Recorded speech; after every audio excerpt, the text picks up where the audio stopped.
좋은 매물만 소개시켜주는 한우카 꿀매물입니다. 오늘은 다른 차량보다 500만원이나 더 저렴한 제네시스에 대해서 한번 찍어보려고 하거든요. 자, 제 뒤에 보이는 차량은 GV70이라는 차량입니다. 제네시스 라인에서 SUV를 담당하고 있죠. 제네시스에서는 SUV가 GV60, GV70, GV80, GV90은 없습니다. 세단으로는 G90은 있어요. 이 차량의 간단한 제언을 설명을 드리자면 2021년식입니다. 5년이 일단 안 됐습니다. 키로수는 56,000km고요. 교환이 좀 있긴 합니다. 본네트 교환과 조수석 펜다와 문짝 교환 총 3군데가 교환이 있거든요. 근데 금액이 너무 저렴합니다. 3,790만원에 판매 중이거든요. 21년식의 동급 차량이면 보통은 4천만원 초반까지는 가거든요. 잠시 옵션 없는 차량 비교하면 안 됩니다. 이 차량은 추가 옵션이 많이 들어갔어. 일단 파퓰러 패키지 1과 그리고 여러분들 가장 좋아하는 파노라마 썬루프 그리고 드라이빙 어시스턴트 2까지 이렇게 3개가 들어갔는데 옵션 값이 딱 기가 막힙니다. GV70 같은 경우는 등급이 따로 없습니다. 예를 들어 소나타 같은 경우는 모던, 프리미엄 이런 등급들이 있잖아요. 근데 얘는 등급이 없어요. 그래서 깡통과 풀옵션의 기준이 신차 금액이 한 1,000만원 이상 차이가 나거든요. 이 차량 같은 경우는 깡통에 4,800만원 정도 했다면 이 차량의 신차 금액은 5,600만원 정도 했던 차량이거든요. 그러니까 옵션이 꽤 많이 들어갔다. 색상은 G색입니다. 관리가 쉬워요. 사실대로 말씀드려야 되니까 장점만 다 말할 수가 없잖아요. G색이 관리가 편하지만 저는 사실은 GV70 흰색이 조금 더 이쁜 것 같긴 합니다. 근데 검은색보단 G색이 나아. 그리고 요 휠이 18인치 휠이거든요. 기본 휠입니다. 저는 18인치 기본 휠을 좋아하는 이유가 연비가 좋잖아요. 3.5 엔진을 사용하지 않고 무난한 2.5 엔진을 사용한다. 왜일까? 제 생각은 높은 확률로 연비, 무던하게 타기 위해서 그렇게 하지 않았을까. 이 차량은 참고로 사륜이 들어가지 않은 이륜 차량입니다. 그러니까 연비가 훨씬 좋겠죠. 일단 외관으로 봤을 때 GV70이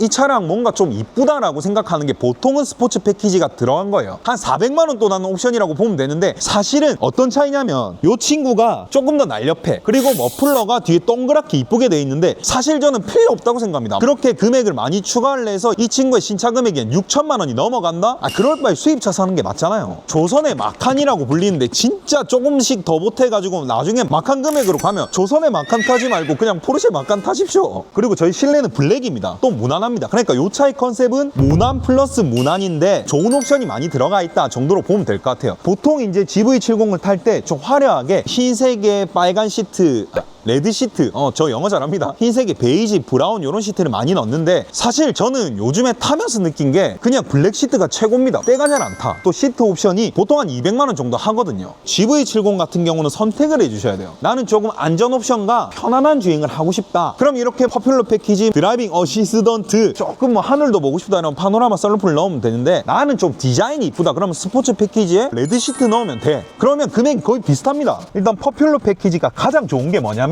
이렇게 서라운드 뷰가 지원이 됩니다. 그러니까 요즘에는 서라운드 뷰가 약간 편하다, 안전성이다 약간 이런 느낌보다 짜세에 가깝지 않나. 그리고 짜세 옵션이 하나가 더 있어. 후측방 모니터가 되거든요. 사실 우리는 사이드미러를 보는 게 훨씬 더 습관이 잘 돼 있기 때문에 저는 이게 있다 하더라도 그냥 사이드미러 봅니다. 그리고 썬루프가 있는 거는 찬성합니다. 담배를 태우지 않더라도 내가 그냥 쉴 때나 달릴 때 이런 좀 개방감이 중요하긴 하거든요. 그리고 퍼퓰러 패키지 중에서 가장 좋다고 생각하는 게 주차 보조가 있다는 거. 요게 뭐냐면 주차를 하고 나서 차에서 딱 내려가지고 전진하고 우진을 리모컨으로도 할 수 있는 기능. 근데 이 기능도 거의 쓸 일이 없다고 생각을 많이 하세요. 근데 이런 경우가 있다? 내가 주차 잘하면 되지 라고 생각하잖아요. 근데 내가 주차를 해놓고 내렸는데 옆차가 운전석 쪽으로 너무 붙여놨어. 그럴 땐 이런 게 또 유용하단 말이야. 그러니까 옵션은 여러분들 많으면 많을수록 좋긴 하다. 그리고 퍼퓰러 패키지 안에 드라이빙 어시스턴트 1이 들어가 있는데 1과 2의 차이가 좀 어려울 수도 있어요. 근데 제가 진짜 쉽게 설명을 해드리자면 1 같은 경우는 조석 주행을 하거나 뭐 주차를 할 때 속도감이 없을 때 우리를 좀 보조를 해주는 역할을 많이 한다면 2 같은 경우는 우리가 달리고 있을 때 많이 해줍니다. 고속도로 차선 변경이라던가 또 내비게이션을 기반으로 한 전후 측방 추돌 방지가 달리고 있을 때 얘가 또 잘 올려줘요. 기가 막히게 시끄럽게 해주니까 잘 안 받거든요. 근데 또 이게 전후 측방 감지가 필요가 없다라고 하시는 분들도 또 있거든요. 근데 제가 말씀드렸던 것처럼 많으면 많을수록 좋다. 사람이 살다가 100번 중에 한 번은 실수를 할 때가 있거든. 그럴 때 딱 잡아준단 말이야. 그리고 또 이런 이런 앰비언트 라이트가 우리의 마음을 사로잡잖아. 그리고 이렇게 헤드업 디스플레이도 같이 있기 때문에 시안성이 상당히 좋아요. 그리고 GV70 같은 경우는 승차감이 또 나름 괜찮습니다. 차체가 그렇게 크지가 않잖아요. 그래서 이 차량을 타면서 승차감에 대한 언급은 거의 들어보지 못했어요. 그리고 우리가 중고차를 사는 이유가 뭡니까? 가성비가 좋아야 되잖아. 이 차량이 교환은 3개가 있지만 그래도 동급 대비 500만 원 이상 저렴하다고 하는 거는 가성비가 충분하지 않나. 오늘은 또 GV70에 대해서 한번 찍어봤고, 여러분들이 좋아하는, 그리고 내가 이 차량 사고 싶은데 꿀매물 언제 나오냐 하는 차량들이 있다면 댓글로 남겨주시면 제가 그 차량들 한번 들고 나와보도록 하겠습니다. 안녕.